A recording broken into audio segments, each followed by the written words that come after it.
Money laundering के मामले में कांग्रेस नेता प्रियंका गांधी की मुश्किलें बढ़ सकती है। प्रवर्तन निदेशालय यानी ईडी ने अपनी चार्जशीट में पहली बार प्रियंका गांधी के नाम का जिक्र किया है। हालांकि उनका नाम आरोपी के तौर पर दर्ज नहीं किया गया है। ईडी के चार्जशीट में प्रियंका के नाम का उल्लेख जमीन खरीद के आरोपी से जुड़े होने के संबंध में किया गया। इस चार्जशीट में प्रियंका के साथ उनके पति रॉबर्ट वाड्रा के नाम का भी जिक्र है, लेकिन सवाल ये उठता है कि प्रियंका गांधी का नाम आखिर चार्जशीट में आया कैसे। तो इसको आप ग्राफिक के जरिए भी समझिए कि ईडी के चार्जशीट के मुताबिक संजय भंडारी के एक कथित सहयोगी सीसी थम्पी ने दिल्ली एनसीआर के real estate agent HL Pahwa के माध्यम से 2005 से 2008 तक हरियाणा के फरीदाबाद जिले के एक गांव में, जो गांव का नाम है अमीरपुर, वहां पर 486 एकड़ जमीन खरीदी। रॉबर्ट वाड्रा ने 2005 और 2006 तक HL पाहवा से अमीरपुर में 334 कनाल में 40.08 एकड़ जमीन के 3 टुकड़े खरीदे और इसी जमीन को दिसंबर 2010 में HL पाहवा से फिर से रॉबर्ट वाड्रा ने बेच दिया। चार्जशीट के मुताबिक रॉबर्ट वाड्रा की पत्नी प्रियंका गांधी वाड्रा ने अप्रैल 2006 में HL पाहवा से अमीरपुर गांव में 40 कनाल में 5 एकड़ जमीन खरीदी। कृषि भूमि ये जमीन थी और इसी जमीन को फिर से फरवरी 2010 में फिर से HL पाहवा के द्वारा बेच दिया गया। इस दौरान पाहवा को भूमि अधिग्रहण के लिए नकदी भी प्राप्त हुए, यानी इस लेन देन में जो कैश बरामद हुए उसको लेकर ये ईडी का चार्जशीट में बयान दिया गया। ईडी ने आरोप लगाया है कि रॉबर्ट वाड्रा ने बिक्री का पूरा पैसा पाहवा को नहीं दिया। इस संबंध में जांच अभी भी जारी है। आपको यह भी बता दें कि 2019 में प्रियंका गांधी और रॉबर्ट वाड्रा से जुड़े इसी भूमि सौदे की खबर सामने आई थी। ईडी ने 26 दिसंबर को आरोप पत्र दाखिल किया, जिसमें भंडारी 2016 में ब्रिटेन भाग गया था। ब्रिटिश सरकार ने ईडी और सीबीआई के कानूनी अनुरोध पर कार्रवाई करते हुए इस साल जनवरी में भारत में उसे प्रत्यारोपण किया और उसे सौंप दिया। ईडी और सीबीआई विदेश में कथित अघोषित संपत्ति रखने के लिए संजय भंडारी के खिलाफ मनी लॉन्ड्रिंग और कर यानी इनकम टैक्स चोरी के आरोप की जांच कर रही है।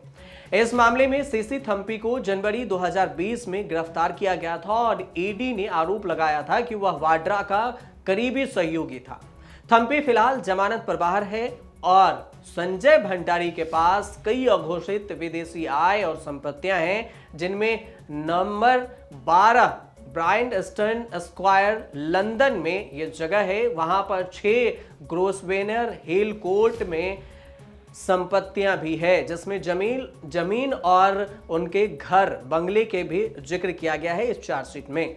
ईडी का कहना है कि रॉबर्ट वाड्रा और थम्पी के बीच में करीबी रिश्ते हैं। दोनों व्यापार के अलावा भी कई काम मिलकर करते हैं। ये मामला भगौड़े हथियार डीलर संजय भंडारी से जुड़ा हुआ है। संजय भंडारी पर मनी लॉन्ड्रिंग, विदेशी मुद्रा और काले धन कानूनों के उल्लंघन और आधिकारिक गोपनीयता अधिनियम के तहत मामले दर्ज हैं। संजय भंडारी 2016 में जांच एजेंसी के डर से भारत छोड़कर फरार हो गया था। अभी फिलहाल ब्रिटेन में रह रहा है। जानकारी के मुताबिक ये भी सामने बात आई है कि थम्पी पर ब्रिटिश नागरिक सुमित चड्डा के साथ मिलकर संजय भंडारी को काली कमाई छिपाने में मदद करने का आरोप लगा है। संजय भंडारी हथियारों का विवादित दलाल है, ब्रोकर है, पेशे से चार्टर्ड अकाउंटेंट है संजय भंडारी, और इसका राफेल सौदे में भी नाम सामने आया था। रॉबर्ट वाड्रा से ईडी पहले भी पूछताछ कर चुकी है और उन्होंने कुछ भी गलत करने से इनकार किया। 4 जनवरी 2021 को आईटी इनकम टैक्स डिपार्टमेंट ने रॉबर्ट वाड्रा से 8 घंटे तक पूछताछ की थी। इसके बाद 6 जनवरी 2021 को फिर से आईटी ने रॉबर्ट वाड्रा से सुखदेव विहार वाले दफ्तर पर पूछताछ के लिए गई थी। ये सारी पूछताछ और कवायद बेबुनियादी संपत्ति के बारे में हुई। इसी बेनामी संपत्ति से जुड़े एक दूसरे मनी लॉन्ड्रिंग वाले मामले में 2019 में भी ईडी के सामने रॉबर्ट वाड्रा पेश हुए थे। वाड्रा तब जांच में शामिल होने से बच रहे थे, मगर कोर्ट के आदेश के बाद उनको जांच में शामिल होना पड़ा था। ईडी ने रॉबर्ट वाड्रा के एक सहायक मनोज अरोड़ा पर भी सख्ती की थी। मनोज अरोड़ा रॉबर्ट वाड्रा की कंपनी का कर्मचारी है। आरोप था कि रॉबर्ट वाड्रा की बेनामी संपत्ति खरीदने में मनोज अरोड़ा की अहम भूमिका है। मनोज को वाड्रा की सारी संपत्तियों के बारे में जानकारी है। वाड्रा इन दिनों अग्रिम जमानत पर चल रहे हैं। आईटी और ईडी की ये पूछताछ लंदन के एक बंगले को लेकर भी हुई। ये बंगला लंदन के 12 ब्रांस्टन स्क्वायर में है। आरोप है कि ये प्रॉपर्टी हवाला के जरिए 19 लाख पाउंड यानी कि 18 करोड़ रुपए में खरीदी गई और ये पैसा हथियार कारोबारी संजय भंडारी ने दिया। इस प्रॉपर्टी को पहले संजय भंडारी ने खरीदा था, फिर 2010 में इतनी रकम में ही रॉबर्ट वाड्रा को दे दिया। इस बंगले की मरम्मत और सजावट पर संजय भंडारी ने 65,900 पाउंड यानी कि करीब 61 लाख रुपए खर्च किए। ये प्रॉपर्टी खरीद दाम पर ही रॉबर्ट वाड्रा को ट्रांसफर कर दी गई थी। आप देखते रहिए न्यूज़ तक।